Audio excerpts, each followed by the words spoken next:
तो शुरुआत में हम देखते हैं छोटे डेयरी रेंट को जो अपनी मोम के साथ हिमालय जा रहा था। वो लोग प्लेन में थे मगर तभी अचानक उनके प्लेन में कोई गड़बड़ी हो गई जिससे वो तबाह हो जाता है। इस हादसे में सब मारे गए थे सिवाय डेयरी के क्योंकि वो बच गया था। फिर दो मास्टर्स ने आकर उसकी जान बचाई और वो उसे खुफिया शहर में ले गए जिसका दरवाजा हर 15 सालों के बाद खुलता है। फिर 15 साल वहाँ गुजारने के बाद वो वापस अपने शहर आता है और सीधा जाता है अपनी कंपनी में जिसका नाम था रैंड कंपनी। सबको यही लग रहा था कि डैनी तो मर चुका है इसलिए कोई उसे नहीं पहचान रहा था। इसके अलावा ना उसने ढंग के कपड़े पहने थे और ना ही पाँव में जूते थे, तो इस वजह से धक्के देकर उसे वहाँ से निकाल दिया जाता है। वो जब दोबारा अंदर जाने लगता है तो गार्ड्स उसे रोकने की कोशिश करते हैं जहाँ वो अपने कुंफू का इस्तेमाल करता है जो उसने पिछले 15 सालों में सीखा था, जिससे वो उन गार्ड्स को हरा कर कंपनी के अंदर आ ही जाता है। यहाँ उसकी मुलाकात अपने सौतेले भाई और बहन से होती है। उन्हें देखकर वो काफी खुश हो जाता है और ये समझाने की कोशिश करता है कि मैं ही डैनी हूँ। 15 साल पहले जहाज तबाह वाला जो हादसा हुआ था उसमें मैं बच गया था, मगर वो लोग उसकी बात को यकीन नहीं करती और गार्ड्स को बुलवाकर उसे बाहर फेंकवा देती है। जहाँ डैनी बेघर लोगों के साथ पार्क में रहता है। हालांकि वो परेशान था मगर फिर भी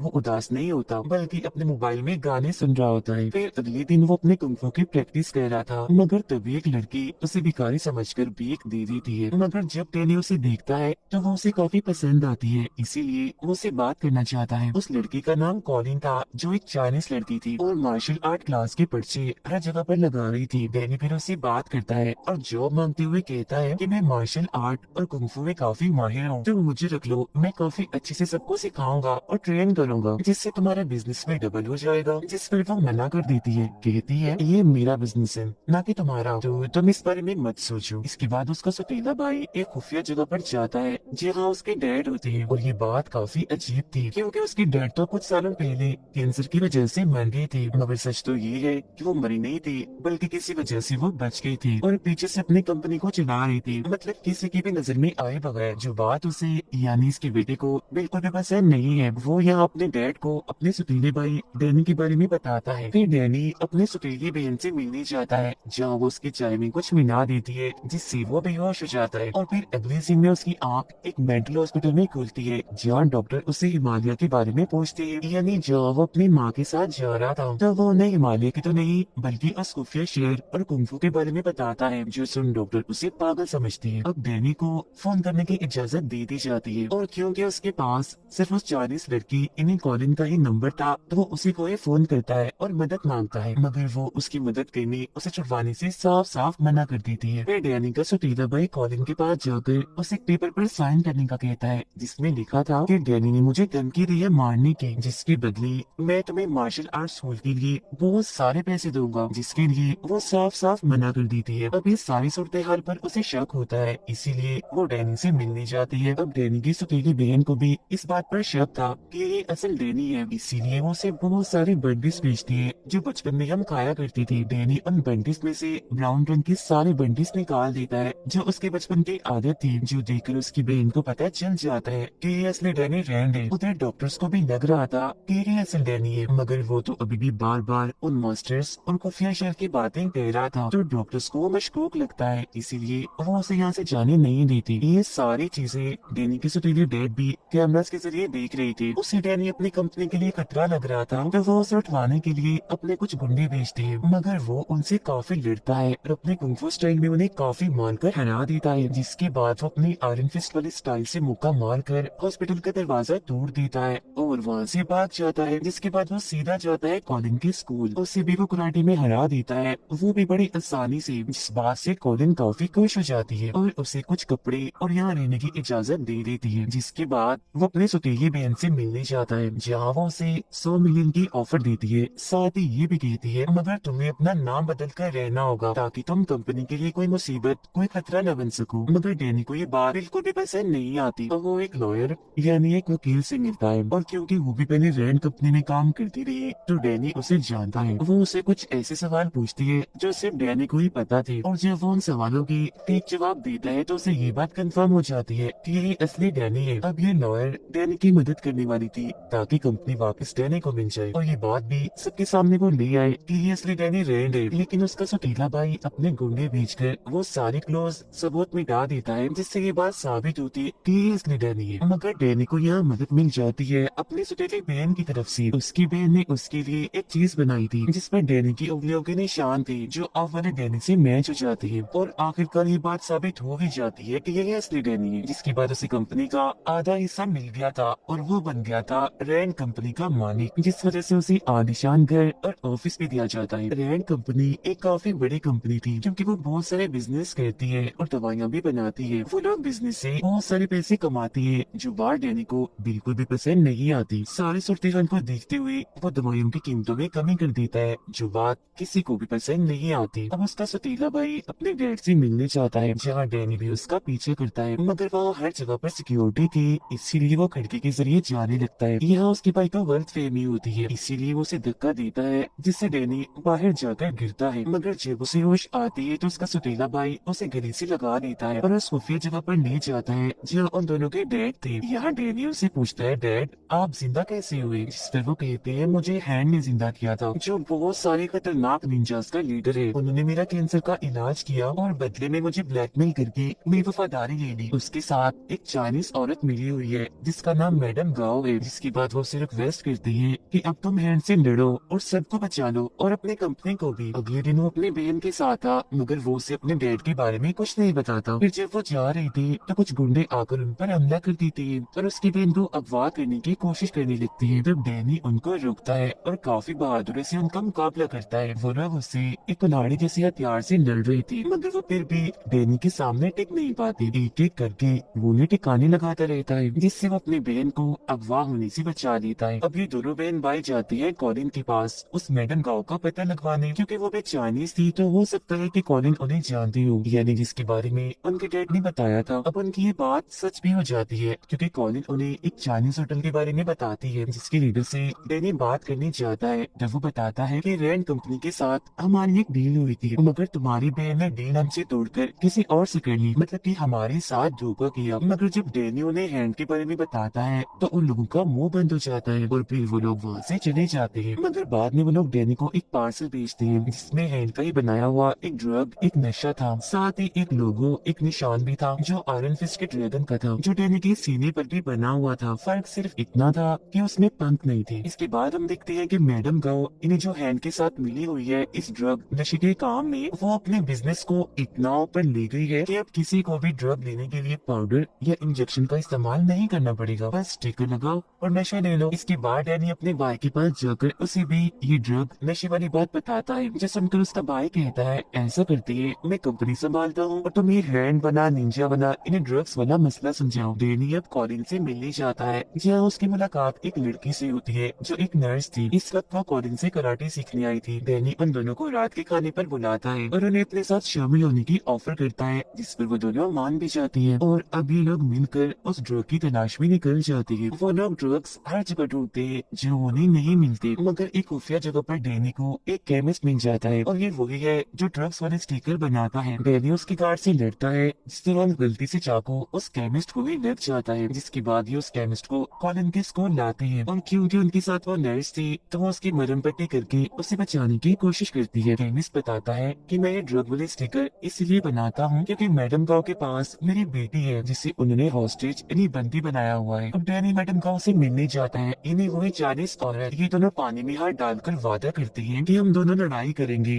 और जो भी हार गया वो चुपचाप हार मानकर ये शहर छोड़कर चला जाएगा। अब कुंफू की दुनिया में पानी में हाथ डालने वाला ये पक्का वादा होता है जिसे कोई भी नहीं तोड़ सकता। लड़ाई के पहले मैच में दो निंजास डैनी से लड़ने आते हैं। डैनी बड़े तेज स्पीड से उनसे लड़ता है और अपने कुंफू का इस्तेमाल करके उन्हें हरा देता है। दूसरा मैच होता है एक लड़की के साथ जो उसे अपनी जाल में फंसा कर जहर देने की कोशिश करती है, मगर डैनी उसकी चाल समझ गया था, इसीलिए टांग मार कर वो उसे भी ढेर कर देता है, मतलब हरा देता है। अब तीसरा मैच एक रॉड वाले आदमी के साथ होता है जो काफी बहादुर था। वो रॉड की मदद से जैसे उस पर हमला करता है तो डैनी अपनी आयरन फिस्ट वाले स्टाइल में मुक्का मार कर उसके रॉड को तोड़ देता है। उसके हाथ में पीले रंग की रोशनी थी जो उसकी आयरन फिस्ट की पहचान थी। वो उसे पे जैसे हराने वाला होता है तो मैडम गाओ उस हॉस्टेज लड़की को सामने ले आती है। वो कहती है, अगर तुम ना हारे और तुमने मेरे बंदे को हरा दिया तो मैं केमिस्ट की बेटी यानी इस हॉस्टेज लड़की को मार दूंगी। तब ना चाहते हुए भी डैनी को हारना ही पड़ता है सिर्फ उस लड़की के लिए, जिसका मतलब ये था कि उस गाँव ने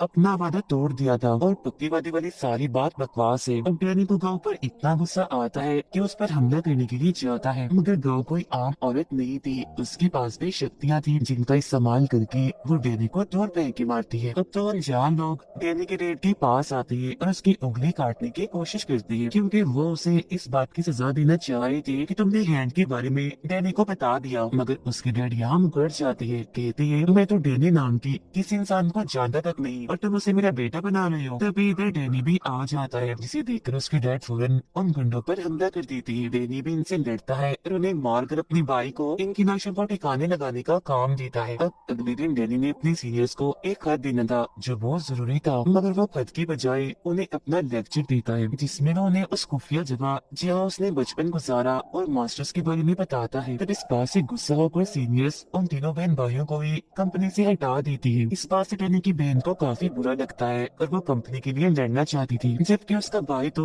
छुट्टियों पर जाने का प्लान कर रहा था। लेकिन जब वो अपना बैंक अकाउंट देखता है तो वो जीरो था, क्योंकि उसके डैड ने उसके सारे पैसे ले लिए थे ताकि वो यहाँ से कहीं न भाग सके। उसे इस बात से काफी गुस्सा आ गया था, इसीलिए अपने डैड पर चाकू से हमला कर देता है और उन्हें उसी गटर में फेंक देता है जहाँ डैनी के कहने पर गुंडों को फेंका था। अब डैनी को अपने डैड पर ही शक होने लगा था, इसीलिए वो उनके बारे में छानबीन करता है, जिससे उसे पता चलता है कि उसके डैड की चाइना में एक कंपनी है जो भी हैंड चला रहा है। जिसके बाद वो प्लेन के जरिए चाइना पहुंचकर सीधा उस कंपनी में आ जाती है। यहाँ पर मैडम गाओ भी थी। अब कॉलिन एक औरत के साथ बड़ी जबरदस्त तलवारबाजी कर रही थी, जिसके अंदर बार बार कॉलिन ने उसे हरा रही थी। डैनी भी एक आदमी से लड़ता है और उसे काफी मारता है, फिर वो उन्हीं की तलवारों को उनमें ही घुसाकर मार देता है। उन सबकी लाशों को देखकर डैनी समझ जाता है कि मेरी मॉम की मौत की जिम्मेदार गाँव ही है, इसीलिए पायलट को ड्रग दिया था जिससे प्लेन उसे संभला नहीं और वो तबाह हो गया। ये जानकर तो डैनी को इतना गुस्सा आ गया था कि वो अपने आयरन फिस्ट वाली अंदाज में जोर से दरवाजे पर मुक्का मारता है। वो सीधा जाता है मैडम गाँव के पास और अभी उसे हॉस्टेज बना देता है, मतलब कि उसे पकड़ लेता है। अब 3 दिन के बाद गटर में हलचल होती है, जहाँ से जिंदा होकर डैनी और उसके सौतेली बहन भाई के डैड बाहर आते हैं, जो काफी अजीब लग रहा था कि पता नहीं जब से हैंड ने उन्हें ठीक किया वो तो जैसे अमर बन गई, मर ही नहीं रही थी। वो बाहर आकर सीधा जाते हैं अपने बेटे यानी डैनी की भाई के पास और उसे कहते हैं मैंने तुम्हें माफ कर दिया, अब तुम भी मुझे माफ करके सुलह कर लो। मगर वो नहीं मानता, यानी वो अपने डैड से सुलह नहीं करता। तब उसे मजा चखाने के लिए उसके डैड उसकी गाड़ी में ड्रग्स रख देते हैं, जिससे पुलिस उसे पकड़ लेती है। वो ड्रग्स लेता रहता था तो मेडिकल रिपोर्ट से भी ये बात साबित हो ही जाती है कि ये ड्रग उसी का है। वो पुलिस को काफी समझाने की कोशिश करता है कि ये मेरे डैड की जान है, वो मुझे फंसा रहे हैं, मगर कोई भी उसकी बात का यकीन नहीं करता, क्योंकि उसके डैड की तो काफी साल पहले कैंसर की वजह से मौत हो गई है और वो तो जेल में हो गया था। इसीलिए उसके डैड अपने बेटे को अपने काम के लिए इस्तेमाल करते हैं, उसे अपना राज भी बता देती है, जो सुनकर वो हैरान तो थी मगर काफी खुश हो गई थी, क्योंकि उसे लग रहा था कि मुझे मेरे डैड मिल गए, मगर वो उसे सिर्फ अपना मकसद ही निकलवाना चाहती थी। डैनी ने मैडम गाँव को कॉलिन के स्कूल में कैद किया हुआ था। कॉलिन की हालत काफी खराब हो जाती है, क्योंकि उसे जहर की एक गोली लग गई थी और ये वही जहर था जिसे गाँव भी इस्तेमाल करती है। कॉलिन मरने ही वाली थी, मगर तभी इधर एक डॉक्टर आकर उसका इलाज करता है और मरने से उसे बचा लेता है। ये डॉक्टर दरअसल एक कॉलेज में प्रोफेसर भी था और इसने कॉलिन को कुंफू सिखाया था। यहाँ वो और डैनी दोनों कुंफू करने लगती है और फिर डैनी को भी अपने कॉलेज में प्रोफेसर बनने के लिए कहता है। अब डैनी को गाँव से पता चलता है कि ये डॉक्टर ठीक नहीं है, क्योंकि ये भी हैंड के लिए काम करता है। ये सुनकर डैनी को काफी अजीब लगता है, इसीलिए वो उनके सिस्टम को चेक करने जाता है, जहाँ उसे बहुत सारे कंप्यूटर्स मिलते हैं। उसे समझ नहीं आता कि ये यहाँ क्यों है, मगर वो ये सोचकर उन्हें तोड़ने लगता है कि ये हैंड की है तो बुरे ही होंगे। मगर तभी इधर वही डॉक्टर आ जाता है, कहता है ओ पागल, ये क्या किया, मेरे सारी फेवरेट मूवीज थी इसमें, जिसे तुमने तोड़ दिया। जिसके बाद इन दोनों में लड़ाई होने लगती है। जिस लड़ाई के दौरान यहाँ एक लड़का आ जाता है जो दरअसल डैनी का ही साथी था, इसीलिए वो उसके साइड से लड़ने लगता है। ये असल में डैनी के साथ उसे खुफिया जगह में रहा है। वो डॉक्टर की बहुत सारे गुंडों को मारते हैं, मगर जब यहाँ से निकलने की कोशिश करते हैं तो सारे दरवाजे बंद कर दिए गए थे, इसीलिए वो यही फंस जाती है। अब डॉक्टर अपने बहुत सारे कुंफू के माहिर लोगों को डैनी से लड़ने भेजता है। डैनी भी यहाँ अपनी आयरन फिस्ट को ऑन करने की कोशिश करता है, मगर अब की बार आयरन फिस्ट वाला रूप उसके अंदर नहीं आता। मगर फिलहाल उसे इसकी जरूरत थी भी नहीं, क्योंकि वो वैसे भी काफी बहादुर था और ऐसे मामूली कुंफू के माहिर उसका कुछ बिगाड़ नहीं सकती थी। कॉलिन डैनी की मदद करती है, सारे दरवाजे खोल देती है, जीवन डैनी का साथी उसे कहता है वापस उस खुफिया शहर में आ जाओ जो मास्टर्स रहते हैं जिन्होंने बचपन में तुम्हारी जान बचाई, क्योंकि यही आयरन फिस्ट का काम होता है उस जगह की हिफाजत करना। उधर डैनी के डैड को